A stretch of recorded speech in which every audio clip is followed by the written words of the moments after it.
ગુજરાતની શિક્ષણ વ્યવસ્થા કેટલી સુંદર અને સુદૃઢ છે, આજનો એજન્ડામાં આજે એ જવાબ આપવાનો પ્રયાસ કરવો છે। રાજ્યમાં શિક્ષણની કથળતી સ્થિતિનો જે તાગ હતો એ પુરાવો 2 દિવસ પહેલા જ આપણે જોયો, પણ આજે એનું કારણ બતાવવું છે અને સાથે જ શિક્ષણ વ્યવસ્થામાં ચાલતી પોલમપોલનો બોલતો પુરાવો બતાવવો છે।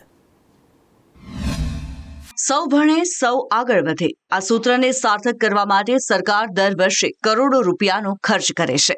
કરોડો રૂપિયાના ખર્ચે દર વર્ષે શાળાઓમાં પ્રવેશોત્સવના કાર્યક્રમો યોજાય છે, પરંતુ વિદ્યાર્થીઓ અને વાલીઓ કહે છે કે અમારે ભણવું તો છે, પરંતુ ભણીએ કેવી રીતે? સ્કૂલે જઈએ તો પુસ્તકો ન હોય, પુસ્તકો હોય તો શિક્ષકો ન હોય, શિક્ષકો હોય તો ઓરડાઓ ન હોય, અને જો બધું જ હોય તો કૌભાંડીઓ મોકો જોઈને બેઠા હોય। બસ આ જ અત્યારે ગુજરાતની શિક્ષણ વ્યવસ્થાની હકીકત છે। ગુજરાતમાંથી સામે આવતી હકીકતો કદાચ શિક્ષણ મંત્રી માટે નવી વાત હશે, પરંતુ ગુજરાત કે ગુજરાતની શિક્ષણ વ્યવસ્થા માટે આ કોઈ નવી વાત નથી। શૈક્ષણિક વર્ષ 2025-26 પૂરું થવામાં હવે ગણીને 3 મહિના જેટલો જ સમય બાકી રહ્યો છે। આ 6 મહિના દરમિયાન 2 પરીક્ષાઓ પણ લેવાઈ ગઈ, પરંતુ અહીં સવાલ એ જ થાય કે શિક્ષકોએ પુસ્તકો વગર વિદ્યાર્થીઓને શું ભણાવ્યું હશે અને વિદ્યાર્થીઓએ વગર પુસ્તકે પરીક્ષામાં શું લખ્યું હશે?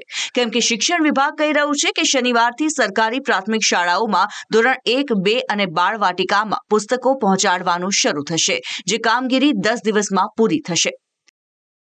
ખરેખર બાલવાટિકા ધોરણ 1 અને 2 માટેનો ચોપડીઓ બધા છપાઈ ગયા છે। આમાં ક્વોલિટી ઇશ્યુ હોઈ શકે એવી ફરિયાદ આવી, આટલા માટે બધી અમે ચકાસણી કરાવડાવ્યા, on the spot before delivery બધું ચકાસણી કરાવડાવ્યા છે। હમણાં આજે બધા લોડિંગ થઈ ગયા છે, આવતીકાલેથી બધું ડિસ્પેચ થઈ જવાના છે। 10 દિવસની અંદર આખા સ્ટેટમાં ડિલિવરી થઈ જાય। વાહ રે વાહ સાહેબ, શું તમારી ચોકસાઈપૂર્ણ કામગીરી છે। પુસ્તકોની ક્વોલિટી બરાબર નહોતી એટલે વિદ્યાર્થીઓ સુધી પુસ્તકો નહોતા પહોંચ્યા, પરંતુ અહીં તો પાયાના ભણતરની ક્વોલિટી ખરાબ થઈ, એનું શું કરશું? આટલી સુંદર વ્યવસ્થા હોય ત્યારે રાજ્યમાં શિક્ષણની હાલત તળિયે હોવી સ્વાભાવિક છે, અને આવો જ આરોપ અત્યારે વિપક્ષ કોંગ્રેસ લગાવી રહ્યું છે। ભારતીય જનતા પાર્ટીની સરકારના 30 વર્ષના શાસન, શિક્ષણ વિભાગ ભ્રષ્ટાચારનો એપી સેન્ટર અને સરકારી શાળાઓમાં 40,000 કરતાં વધુ શિક્ષકોની જગ્યા ખાલી, 42,000 કરતાં ઓરડાઓની ઘટ, 3,000 શાળાઓ માત્ર એક શિક્ષકથી ચાલે, કેવી રીતે ભણશે ગુજરાત? સરકારની નીતિ અને નિયતના અભાવના કારણે જે ગુજરાતમાં જે સ્થિતિનું નિર્માણ થયું, ત્યારે પુનઃ હું એ વાત ઉચ્ચારું છું કે ધોરણ 1 અને 2ના વિદ્યાર્થીઓ માટેના જો પાઠ્યપુસ્તક જ ઉપલબ્ધ ન હોય તો કેવી રીતે ભણશે ગુજરાત? વિપક્ષનો આ આરોપ વ્યાજબી છે, કદાચ એટલા માટે જ ગુજરાતમાં શિક્ષણનું સ્તર સતત નબળું પડી રહ્યું છે। વિદ્યાર્થીઓ સ્કૂલ છોડવા મજબૂર બની રહ્યા છે, જેનો પુરાવો તાજેતરમાં લોકસભામાં રજૂ થયેલા ડ્રોપઆઉટ રેશિયોના આંકડાઓ આપી રહ્યા છે। સંસદમાં જે ચોંકાવનારા આંકડા સામે આવ્યા છે કે ગુજરાત રાજ્યમાં વર્ષ 2025-26માં 2.40 લાખ એટલે કે આશરે 2,40,000થી પણ વધુ બાળકો શાળાની બહાર છે। આ આંકડાની અંદર 1,05,000થી પણ વધુ દીકરીઓ છે। બેટી પઢાઓના નારા આપે અને 1 લાખથી પણ વધુ કિશોરીઓ શાળાની બહાર હોય, આઉટ ઓફ સ્કૂલ હોય, આ ગુજરાત રાજ્યનું ગુજરાત મોડેલ છે। સમગ્ર દેશમાં આઉટ ઓફ સ્કૂલ ચિલ્ડ્રનમાં ગુજરાત રાજ્યનો અવ્વલ નંબર આવે છે, એટલે કે નીચેથી પહેલો નંબર આવે છે।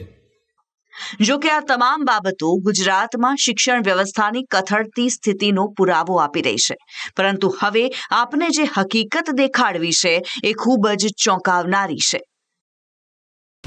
યોજના સરકારની, લાભ કૌભાંડીઓનો, વિદ્યાર્થીઓની સાયકલનો બારોબાર વેપલો।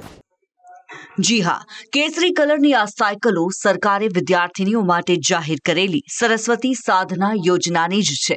અત્યાર સુધી આ સાયકલો ધૂળ ખાતી, કાટ ખાતી સામે આવી હતી, પરંતુ કદાચ પહેલી વખત એવું સામે આવ્યું છે કે સરકાર દ્વારા વિદ્યાર્થીનીઓને આપવામાં આવતી આ સાયકલોને કેટલાક લોકો કમાણીનું સાધન બનાવી દીધું છે, અને આ વાતનો પુરાવો જામનગર જિલ્લામાંથી સામે આવ્યો છે।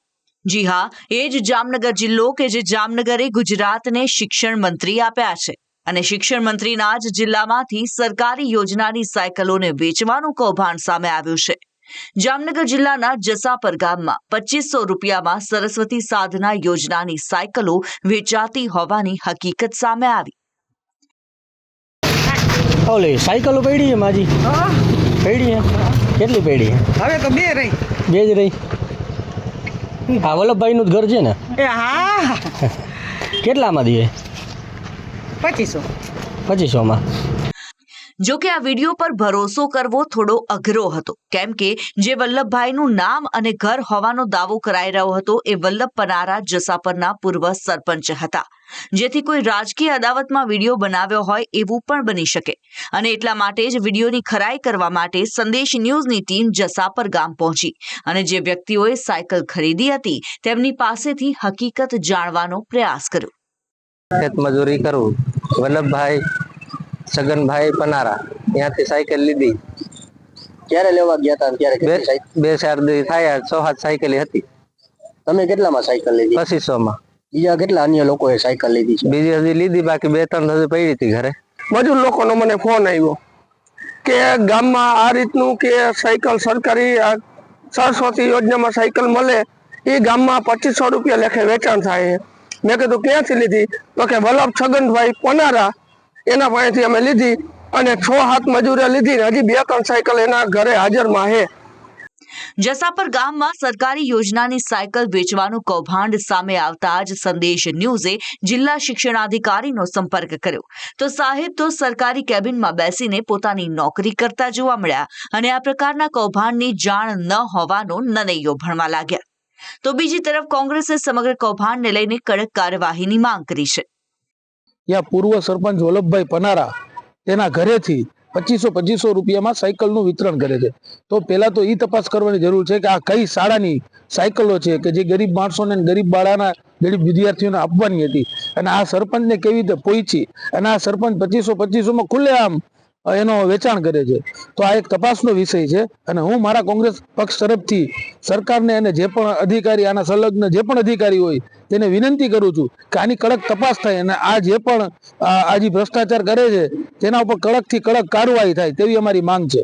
આજરોજ મીડિયાના કેટલાક મિત્રો દ્વારા આ વસ્તુ જાણવામાં આવી છે. જે વાત અત્યારે પ્રકાશમાં આવી છે એ બાબતે અમારી શાળા ક્યાંય કરતાં ક્યાંય જો એમાં વાંકમાં અથવા તો એમની કોઈ ક્ષતિ હશે તો એમની સામે અને એ આચાર્ય સામે કાયદેસરની નિયમાનુસારની કાર્યવાહી અમે કરીશું. ત્યારે જામનગરથી સામે આવેલા આ સાયકલ કૌભાંડને લઈને શું હકીકત સામે આવે છે એ જોવું રસપ્રદ રહેશે. આજના એજન્ડા માટે જામનગરથી ઉપેન્દ્ર ગોહિલ સાથે બ્યુરો રિપોર્ટ, સંદેશ ન્યૂઝ.